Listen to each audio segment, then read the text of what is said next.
et bienvenue dans une nouvelle vidéo. Aujourd'hui, on se retrouve pour continuer la petite série sur le balcon et je me suis dit que cette année ça pourrait être cool. Bon, on va faire une série sur le balcon qui est réaménagement, nouvelle installation, plantation et autres et je me suis dit que ça pouvait être cool aussi de tester différents composteurs parce que j'ai plusieurs questions sur le sujet et puis je me suis dit que ça pouvait être cool aussi de savoir à partir du moment où tu as un balcon et tu vis en ville, quelle serait la meilleure façon de pouvoir composter à la maison. Donc ce que je vous propose, c'est qu'il va y avoir plusieurs vidéos, notamment des vlogs, mais cette première vidéo va être sur l'installation du lombricompost. Je suis trop contente parce que je collabore avec une entreprise lyonnaise qui a créé Circle. Bon, je vais vous montrer le produit et d'ailleurs je vous l'ai montré dans ma vidéo précédente sur le balcon.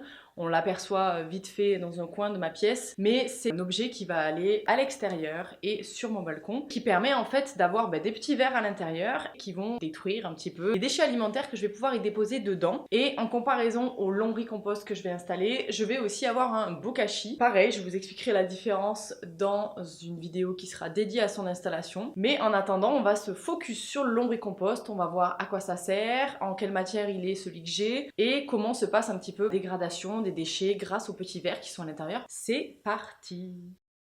Comment on utilise le lombricompost à la maison. Déjà pour partir de l'objet, le Circle en lui-même, sa matière c'est de la terre cuite qui va permettre aux racines d'être bien aérées et d'être bien protégées car la terre cuite ça garde le frais et ça garde la chaleur que ce soit en hiver ou en été. Les produits Circle ils sont fabriqués au Portugal. Ils ont une volonté de pouvoir les créer et les réaliser en France mais pour l'instant ils sont allés chercher de la main d'œuvre qui est excellente au Portugal. À terme ils aimeraient beaucoup trouver des créateurs français. Alors moi au niveau du modèle, c'est un composteur flower. Alors il y a différents produits chez Circle. Il y a le composteur table basse qui permet uniquement de pouvoir réaliser du compost. Tu as le composteur flower qui te permet lui aussi de pouvoir composter correctement, d'avoir des petites plantes en hauteur. Tu as le potager auto-fertile. Pour le coup, là, il n'y a pas vraiment de réalisation de compost parce que ces vers sont directement mélangés au potager et il va juste s'auto-alimenter grâce à l'action des vers. Et il y a le potager composteur qui, lui, justement, a un petit espace pour réaliser du compost maison. Je vous vois pas, mais vous me voyez très bien, même luire avec le soleil, je pense. Alors, ce que j'ai prévu pour les plantes du Circle, pour les plantes grasses, une variété de crassula. Celle-ci, elle est censée redescendre, donc ça peut être pas mal. Ça, c'est des petites plantes que j'ai récupérées de chez mes parents. C'est des petites plantes grasses. Je crois que c'est un peu celle que j'ai là-bas dans le pot. Ça fonctionne très bien parce que ça dégouline aussi un petit peu. Ensuite, j'ai prévu celle-ci. Alors, je ne sais pas ce que c'est. Je crois que c'est une variété de kalanchoé. C'est assez joli parce que ça, pour le coup, je pense que normalement, ça devrait pousser vers le haut et ça peut même fleurir. Et ensuite, on a cette petite plante qui est aussi une variété de crassula et ça aussi, c'est censé redescendre. Et si jamais ça passe, hop, peut-être à placer cette petite plante. Je ne sais pas trop ce que c'est, mais ça retombe aussi. Voilà, donc on est parti pour plantation de mes petites plantes grasses dans mon Circle. L'avantage du lombricomposteur Circle, c'est que tu peux le mettre en intérieur ou en extérieur. Moi, pour le coup, ce que je vais faire, c'est que je vais y planter des plantes grasses parce qu'il va être dehors, sur mon balcon, plein sud. Et j'ai envie de tester avec des plantes grasses pour voir si ça fonctionne. J'aimerais bien qu'elles dégoulinent aussi à terme, donc je pense que ça pourrait être canon. Au niveau de la capacité de compostage, pour le flower, il s'agit de 15 litres, donc c'est pour environ 3 à 4 personnes. Alors moi, comme je suis toute seule mais que je suis végétarienne, je suis partie sur ce modèle parce que je me suis dit que ça pouvait être cool d'avoir un espace de stockage assez grand pour pouvoir, je mange tous les jours des fruits et des légumes. Bon, certes, tout le monde devrait en manger autant, mais on va dire que je pense que ma capacité de compostage, elle peut être importante et je pense que ce modèle est adapté pour ma façon de vivre à moi. Pour ceux qui peuvent se poser la question aussi du premier socle en bas, il est juste là pour pouvoir rehausser le composteur de sorte que tu te baisses pas trop pour pouvoir récupérer ton compost.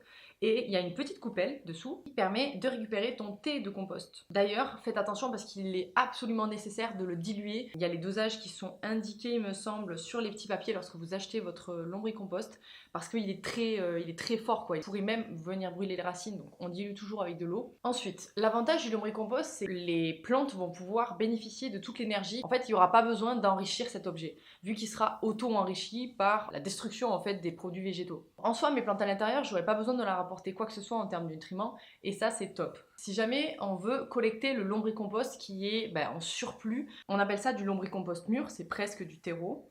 Et en gros, ce qu'il faut faire, c'est séparer la partie potager, donc la partie dans laquelle les plantes se trouvent, et on y va avec une petite cuillère, le compost, et on peut racler un petit peu au niveau du socle. Et d'ailleurs, souvent, dans le compost mûr, il n'y a pas de verre, si jamais tu as peur de venir déranger tes petits habitants parce qu'en fait ils se trouvent à l'endroit où il y a à manger. Donc souvent vers le bas, comme il n'y a plus à manger, ils s'y trouvent pas. Sinon il faudra juste les enlever doucement et les replacer dans la colonne du centre. Pour la première récolte de compost, elle peut s'effectuer à partir de 4 mois, le temps que les vers se lancent et mangent et puis digèrent tout ce que tu vas pouvoir y mettre à l'intérieur. Et ensuite, on peut récupérer le compost tous les 2. En ce qui concerne ce que l'on va pouvoir mettre dans son compost, il ne faut pas perdre de vue qu'on va nourrir un animal et qu'il va devoir pouvoir le digérer. On part aussi du principe qu'il va falloir les couper en petits morceaux parce que ce sont des petits animaux et que plus c'est petit, plus ce sera facile pour eux de les manger rapidement. Donc on peut mettre les aromatiques, les restes de fruits et légumes, les rouleaux de papier et carton, boîtes d'œufs, journaux, enveloppes, champignons, fleurs et feuilles mortes, épluchures, café, thé, même avec le petit sachet, et les coquilles d'œufs séchées qu'il faudra bien écraser. Surtout, ce qu'il ne faut pas mettre dans le compost, c'est le poisson, la viande, les matières grasses, les briques de lait, par exemple, les déjections animales, le plastique, les pâtes, le pain, les agrumes et les oignons et l'ail parce qu'en fait c'est trop acide pour eux. Ce qui est vraiment important quand on a un petit lombricomposteur comme ça, c'est qu'il soit équilibré. Pour que son compost il soit équilibré, il faut mettre 50% de matière humide et 50% de matière sèche. Donc en gros, il faut que tu fasses 50% de déchets alimentaires et 50% de carton ou papier. C'est super important, c'est comme ça que tu arriveras à réguler ta population de vers et qui vont pouvoir être en bonne santé pour pouvoir faire leur travail. Donc ce qui est intéressant, c'est peut-être d'alterner, c'est-à-dire que une fois que tu as mis des épluchures, tu sais que tu mets du carton, ou inversement d'ailleurs. Une fois que tu as déposé des épluchures de légumes, en fait il ne faut pas que tu insistes en rajoutant, il faudra que tu mettes d'abord une petite couche de carton avant de pouvoir réapporter des épluchures à ton compost. La petite astuce, c'est de fractionner les apports. Mieux vaut faire des apports réguliers en petite quantité qu'apporter beaucoup d'épluchures d'un coup. En fait, les épluchures, elles n'ont pas le temps d'être digérées et elles ont plus de risques de pourrir et d'attirer les nuisibles au sein du composteur. Si jamais vous voyez des apparitions de nuisibles, de moucherons et autres, c'est qu'en fait, le compost il est trop humide. Ça veut dire que vous avez mis trop de matière humide dans le compost. Donc ce qu'il faut faire, c'est ralentir les apports en épluchures et rajouter de la matière sèche, du carton. Et ce qui est important aussi, on se rend compte à la maison quand on en a, c'est de ne pas stocker les épluchures trop longtemps avant de les déposer dans le cercle. Voilà pour les explications. Maintenant que j'ai fait mes plantations, il faut que je prépare l'arrivée des petits vers qui sont prêts à être installés. Et ce qu'il faut faire, c'est avant de les installer, découper 3 à 4 petites poignées de carton ou de sac en craft comme ça, les placer en dessous et après venir déposer les vers. Donc je vais faire ça. Et on se retrouve pour déposer les petits vers à l'intérieur du circle.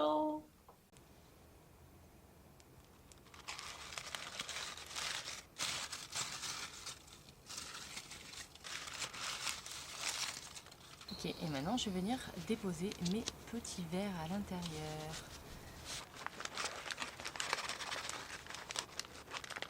Ah, ouais, on les voit là, regardez.